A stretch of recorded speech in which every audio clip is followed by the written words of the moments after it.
जो सुन रहा हूँ मैं न्यूज़ पे भी देख रहा हूँ ये सब चीज़ें जो ड्रग्स के बारे में अभी 2-4 दिन से यही चल रहा है कि ड्रग्स दिया जाता था। मेरा टाइम पे तो ऐसे कुछ नहीं था, कोई ड्रग्स, कोई दवा, कोई ऐसे चीज़ नहीं थी, कोई ऐसे प्रॉब्लम नहीं थी उनको, कोई सीन नहीं था, ऐसे बैड सीन कभी उनके सामने आया नहीं था। सब उस टाइम अच्छा खासा ही चल रहा था, बहुत अच्छा चल रहा था। और ऐसे कोई ड्रग्स के बारे में कभी तो मैं सुना ही नहीं। जो भी देख रहा हूँ अभी, जो नाम भी देख रहा हूँ मैं, क्योंकि अगर उनके पास रहता वो यूज़ करते तो एटलीस्ट मुझे पता रहता था वो चीज़, लेकिन मुझे तो नहीं पता और कभी हुआ नहीं। क्योंकि ये अभी उनके फादर ने, मैं सुना है न्यूज़ पे कि बोल रहे थे कि इनको ज़बरदस्ती किया गया है उनके साथ। सो ये भी नहीं बोल सकते कि ज़बरदस्ती किया गया है या नहीं, कि जो सुन रहा हूँ वो बोल पा रहा हूँ कि अनदेखा है वो।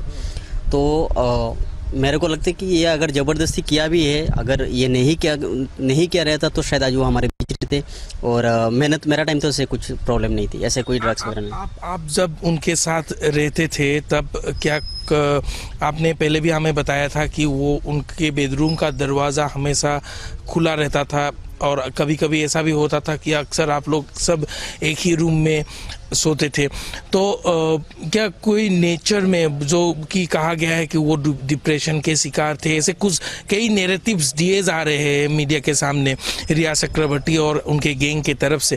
तो वो जो एलिगेशन सुशांत के अभी ना होने के समय पर जो लगाया जा रहा है, उस पर आप क्या कहेंगे? देखिए, ये तो मेरे ख्याल से अफवाह है ये, क्योंकि ये जो आ रहा है। और रही बात ये सोने का, जब वो सोते थे अपने बेडरूम पे तो लॉक कभी अंदर से नहीं करते थे। बल्कि मैं जो बिल्डिंग में था, कैप्री हाइट बिल्डिंग, तो उसमें 2 फ्लैट थे, जो 15 और 16। तो 15 में पूरा स्टाफ रहते थे और 16 में सर रहते थे, वो मैं रहता था। और कभी कभी उनका बेडरूम पे भी वो बुलाते थे तो हम लोग सो जाते थे जाके। तो उनको क्या था कि अगर वो लॉक करेंगे तो शूटिंग का टाइम रहता है, कॉल टाइम रहता है, तो उनको उठाना पड़ता है। अगर वो लॉक कर दिया तो नहीं उठा पाएंगे, तो कभी लॉक नहीं करते थे। हम लोग को सुबह जाके उठाना पड़ता था उनको शूट के लिए। तो कभी ऐसे, और अभी जो भी एलिगेशन में सुनने को आ रहा है, जो सुन रहा हूँ, वो तो मेरा ख्याल से सही नहीं है। क्योंकि मेरा टाइम ऐसे कुछ था नहीं और ऐसे कुछ प्रॉब्लम था नहीं, क्योंकि उस टाइम नहीं था। और 1-1.5 साल में मतलब ऐसे क्या आ गया कि इतना कुछ उन्होंने कर लिया? क्या नहीं था उनके पास? सब कुछ था उनके पास, फैमिली थी उनके पास, क्या नहीं था? सब कुछ है, गाड़ी है, बंगला है, सब कुछ है उनके पास। फिर भी अभी आज ये सुनने को मिल रहा है, आज वो नहीं है हमारे बीच, फिर भी ये सब बातें निकल के आ रही है।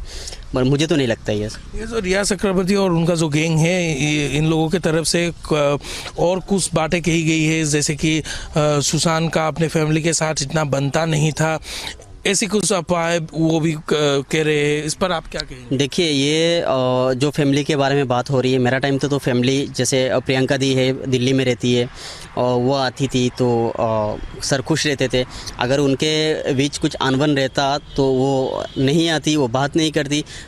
एक टाइम सर गए भी थे उनके होम टाउन में, तो अगर कुछ प्रॉब्लम रहता तो होम टाउन भी नहीं जाते थे। उस टाइम तो ऐसे कुछ प्रॉब्लम नहीं थी। अगर उनका फैमिली से कोई दिक्कत होती तो वो काम नहीं कर पाते थे अच्छे से, लेकिन वो बहुत अच्छे से काम कर रहे थे, ताकि वो उनका फैमिली सपोर्ट था, इसके वजह से वो कर पाए। और इतना स्ट्रगल, अकेला बंदा इतना ऊपर नहीं जा सकता है, फैमिली सपोर्ट चाहिए, कुछ ना कुछ सपोर्ट चाहिए, और फैमिली सपोर्ट तो चाहिए हर किसी को। तो उनको फैमिली सपोर्ट था, वो इतना आगे तक गए। और जाके वहाँ पर जाके ऐसे 1-1.5 साल में ऐसे सुनने में आ रहा है कि इतना हो गया, ये हो गया, क्योंकि इतना दिन से तो सुना नहीं, जब तक वो दुनिया में, तो कभी ऐसे सुना नहीं कि ऐसे हो गया, फैमिली से अनबन हो रही है, कुछ प्रॉब्लम हो रही है। ये आज नहीं है वो हमारे बीच, ये सब सुनने को मिल रहा है कि अनबन था, कुछ था। अगर अनबन था तो वो बहन ही क्यों लड़ रही है उनके लिए? और एक यहाँ पर खास सवाल मैं आपसे पूछना चाहूँगा। रिया चक्रवर्ती की तरफ से जो कहा जा रहा है कि सुशांत को हाइट से डर लगता था, ऊंचाइयों से उनको डर लगता था, इसमें कितने पैसे का ये सच है? देखिए, ये तो मुझे नहीं लगता है। जहाँ तक मैं जानता हूँ, बहुत सारा ट्रैवल किया उनके साथ, बहुत ट्रैवल की मैं। तो जैसे थाईलैंड हो गया, उसके बाद दिल्ली, जमशेदपुर, रांची, ये सब शूट के लिए हम लोग जाते थे। तो अगर इनको ये सब डर था तो वो फ्लाइट पे चढ़ते ही नहीं थे। अगर आउटडोर शूट रहती तो वो बाई रोड ही जाते थे, 2-4 दिन लगा देते। हाइट से डर क्यों लगेगा उनको? वो खुद एक पायलट है, एक अपने इंस्टा पे दिखा रहेगा कि वो खुद उड़ा रहे थे एक। तो उनको अगर डर लगता तो वो बैठते नहीं थे उसमें। वो इतना इंटेलिजेंट बंदा है, इतना दिमाग है उनके पास, वो क्यों डरेंगे हर एक चीज़ से। अगर डर रहता तो वो पता रहता था कि इस चीज़ से डर लग रही है करके उनको, ऐसे कुछ नहीं था। नहीं तो वो कुछ दवा भी चल, क्योंकि उनका जो अग्रवाल डॉक्टर है, अग्रवाल सर, वो कुछ भी प्रॉब्लम हुआ तो वो देखते थे। लेकिन मेरा टाइम तो ऐसे प्रॉब्लम ही नहीं था कि वो कभी आया ही नहीं कि कुछ चेक करे कुछ करे, ऐसे कुछ प्रॉब्लम नहीं था, सब अच्छा खासा चल रहा था। तो मुझे तो नहीं लगता है कि ऐसे हो सकता है।